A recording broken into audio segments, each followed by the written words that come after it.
So, folks, we are here today with our friend Kevin Goldberg from the Freedom Forum. They are an organization that works to protect First Amendment rights, but also to help us define what is a First Amendment right versus what is not protected speech. So, Kevin, tell us just a little bit about yourself and the work that you do. Yeah, so Freedom Forum, we are based in Washington, D.C. Our mission is to foster First Amendment freedoms for all, and we envision an America where everyone knows, values, and defends the First Amendment. If you know the First Amendment, you're more likely to value it. And if you value your First Amendment rights, then you're more likely to defend them. I have 30 years of experience first as a media lawyer, where I represented primarily journalists, journalism organizations of all types, and then joined the Freedom Forum about 4 years ago, where I'm now the vice president and First Amendment expert. So I do a lot of engagement like this, a lot of speaking to classes of different types, writing, editing, just kind of talking about the First Amendment all the time. So, one of the things that has come up this week that folks are sort of going back and forth on is that the United States Coast Guard just said that things like swastikas, nooses, and one other traditionally classified as a hate symbol, Yeah. I can't remember, is no longer going to be considered a hate symbol anymore. They'll just be considered divisive language. What do you guys think about that so far? Well, yeah, I've been trying to figure out what the actual application is, because there could be a difference between something that's merely viewed as divisive and something that's actually viewed as a hate symbol.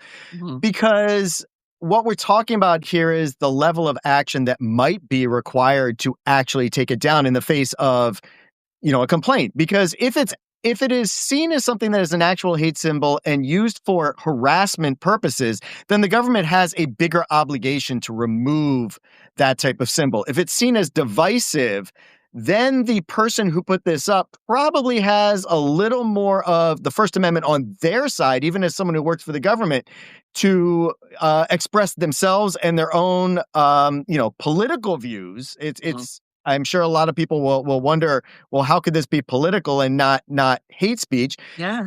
That they would have the stronger protection to express their political views, and then the burden might be on the government to show that it is actually divisive in order to make them take this down. It's so frustrating, isn't it, that some things that we've decided are hate symbols, like a swastika, is now being sort of relitigated as to, well, in what context and what could it possibly mean and what could the punishments be? It's just got to be frustrating for you guys to constantly feel like the things that used to be everyone agreed on them are changing. But is that for good sometimes? Not necessarily in the swastika case, but in other versions of free speech, can it be a good thing that we're constantly thinking about what is free speech? Absolutely, it is, and I say this as someone who is a Jewish person. Mm, I do advocate for the current protection that exists under the First Amendment, even for hate speech, even for showing things like swastikas. And I will say there's a number of reasons for this. And I want to be very clear. This is protected under the First Amendment unless the swastika or other image or the thing is used as a direct means of harassment, which is usually something repeated and in your face, as a means of threatening someone, or as a means of inciting others to imminent violence. And there's a broad latitude before you cross those lines. And that's intentional, because if you start to define hate speech too narrowly, then just about anything the government thinks is hateful will be punished. And I don't think you want to go there either. That really would restrict everybody's free speech rights and leave us all on edge as to when we could speak and when we couldn't. Well, kind of like how the president tweeted the other day that Democrats just making a video saying, "Hey, don't obey unlawful orders." He was like, "This is sedition. This is punishable by death," right? We're in such a weird place when it comes to what people say and how folks think it should be punished. So, what kind of stories are you guys following right now? What kind of fights are you kind of on the front line you see happening in the world right now? Yeah, we're not an advocacy organization. We really do try to give people the straight answer on the First Amendment and what it protects, what it does not. But a lot of, I will say the biggest thing that we've been watching lately is, in the wake of Charlie Kirk's murder, Mm, the hyper vigilance on I think, every side of the conversation to call out people on social media Mm, and ask for them to be fired by either their private employer or the government. And of course, mm, if you're fired by a private employer, you do not have the protection of the First Amendment behind you. However, if you work for the government, let's say, and a lot of these tend to be pub, professors at public universities, they're protected by the First Amendment if they are speaking out on a matter of public concern and not creating some sort of disruption in the workplace. And I think speaking out on Charlie Kirk and on the conversations around what he stood for, what we think about him, and what free speech means itself is certainly a matter of public concern. So mm. that is the biggest thing, because it seems like every single day somebody else has been disciplined or threatened or actually fired for some kind of social media post around this. Social media's got to have made this just so much more broad, right? Because it used to be like, what did you write down? What did you say in a public forum? And now it's like you could fire off a tweet just thinking you're just talking into the world and have like massive repercussions for it. So, how do you decide when the First Amendment, or how could people understand better when their First Amendment right to free speech is protected versus when it's doesn't even exist because it doesn't fall into like constitutional language or something? Yeah, and I'll point out one more thing before I answer that question. It's not just that you fire something off into the world and it's seen by more people than you ever would have seen it or interacted with before.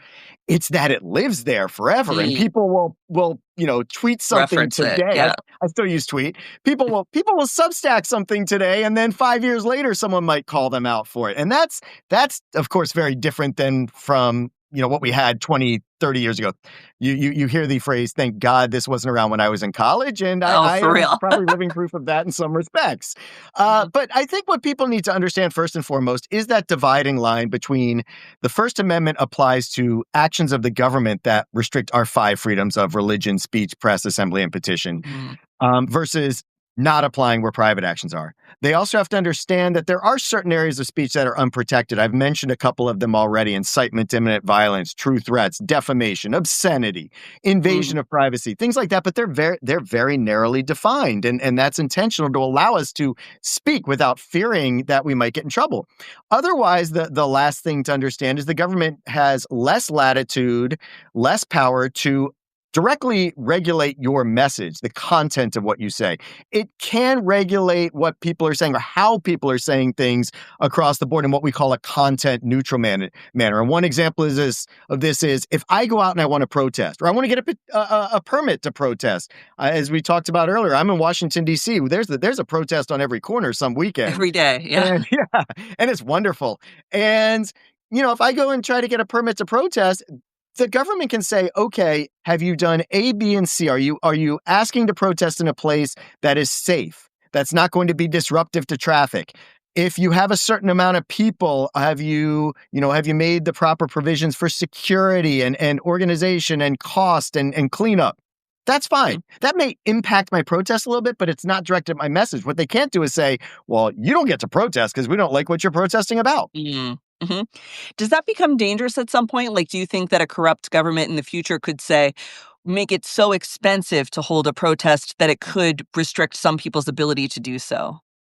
Yeah, it could happen in the future. It happens in the present. It's happened in the past. It is something that governments like to do to try to restrict protest is sneak under the Mm, guise of a content neutral, what we call often time, place, manner restriction, something that makes it so impossibly hard to protest that it's pretty clear that you're not allowed to, that they're trying to keep you from protesting at all. That's happened all the time, from any level of government, all across the country. It happens a lot. mm. What do you think about, like, the way that political speech is going on right now? There's times when people will say, "Well, that's my opinion, that's what I choose to believe," but it's a provably false fact, it could be defamatory, like, it's expensive, though, to prove that kinda thing, like, what do we do? Well, again, defamation is one of these areas of speech that's not protected by the First Amendment, but it is also one of these areas that has a very narrow definition as to what is defamatory and not. And I could go through the elements, but then I'd sound like a lawyer wonk, and you don't really want that. What you really need to know is that the protections for defamation, okay, I'll go a little lawyer wonk. The Supreme Court said that in order to have the breathing space needed to survive, and this was a famous quote from the 1964 New York Times versus Sullivan, and I promise I'll stop now. We really need to only allow people to win defamation lawsuits if they can prove something was materially and substantially false and was not just an innocent error. There was some level of fault on their part. And that's really important for people to understand. Yeah, I mean, we want to force people not to go to court to prove that to prove truth and falsity. We want to force them back into the public conversation, especially the people who are government officials or who are celebrities and have the power to speak back and correct misperceptions, correct falsehoods without actually going to court to do it. I know. What's something you wish that the public knew more about the First Amendment right now that they should be activated around or they should be thinking about? Well, one thing would be that I wish they just simply knew what it covered. I think when Yeah. you get into it, most of the public doesn't understand what the First Amendment is.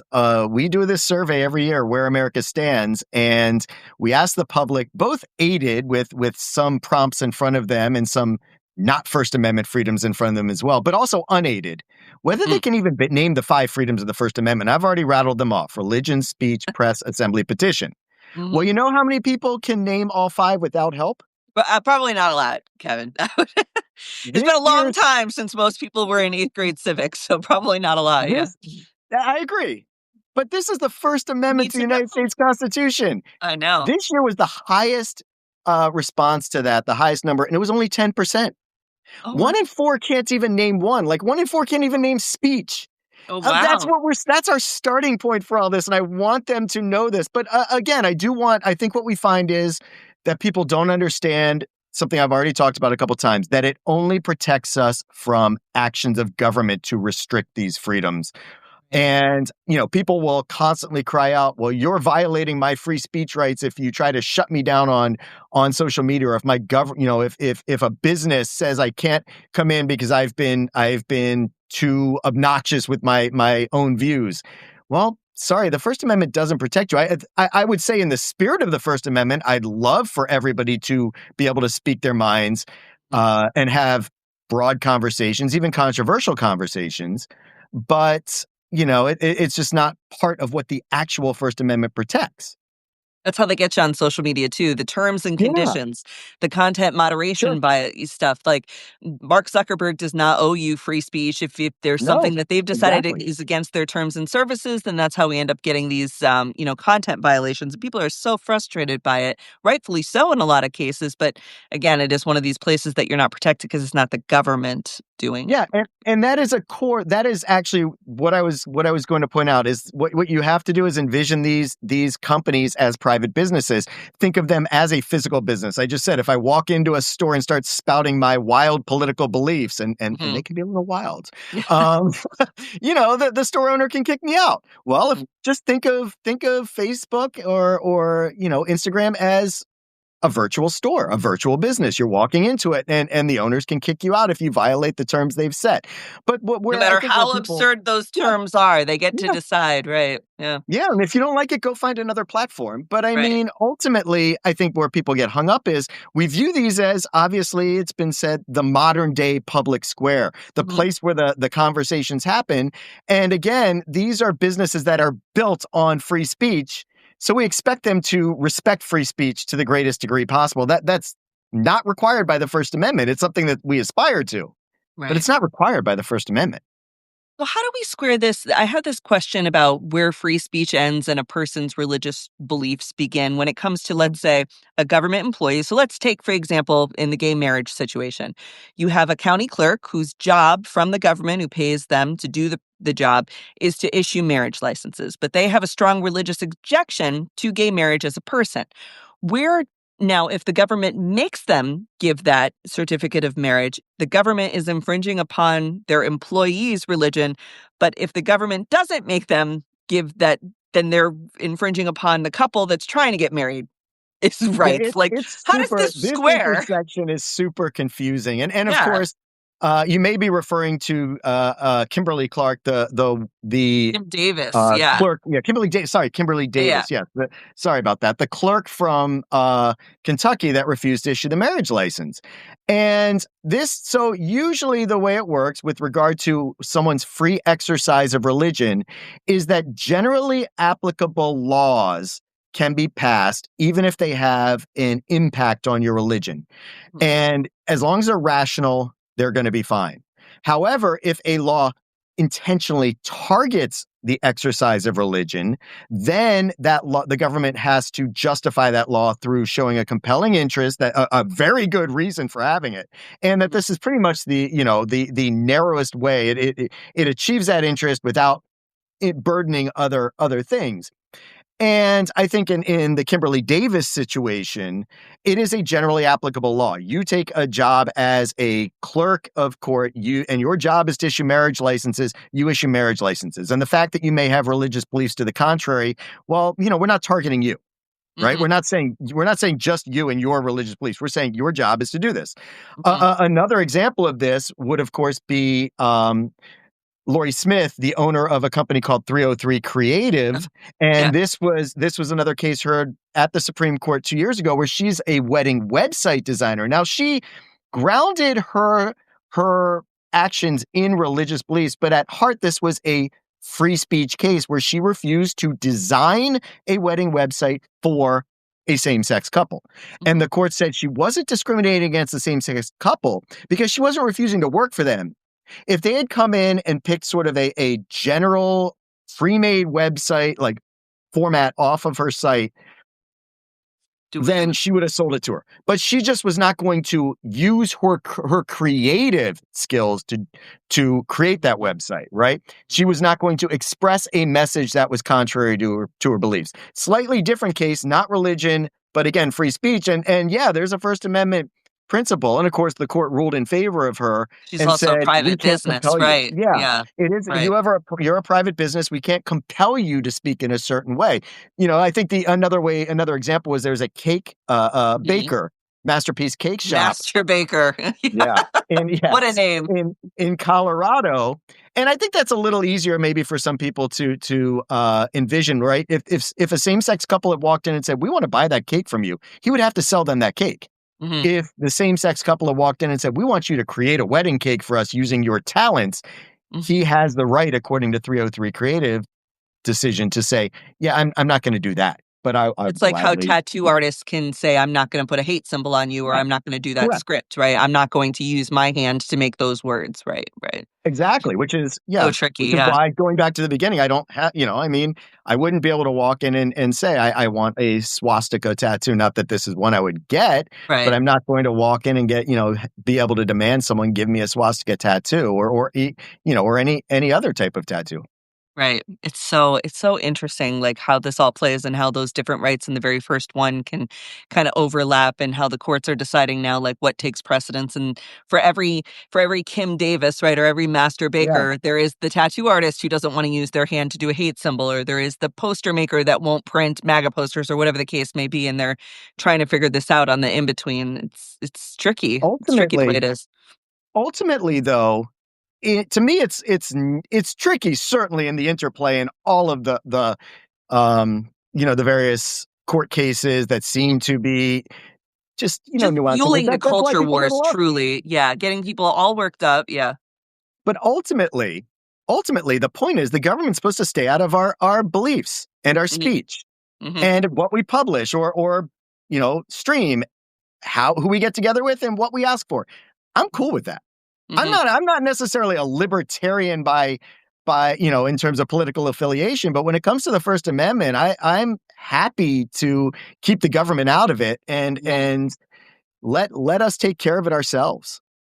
The last question a lot of folks have is about Citizens United when it was decided that money is speech, right? Like, and so now we have all this money in our elections and they're being swayed by people with the most money have the most speech when it comes to like endorsing certain political candidates or putting a lot of money into their ads and stuff.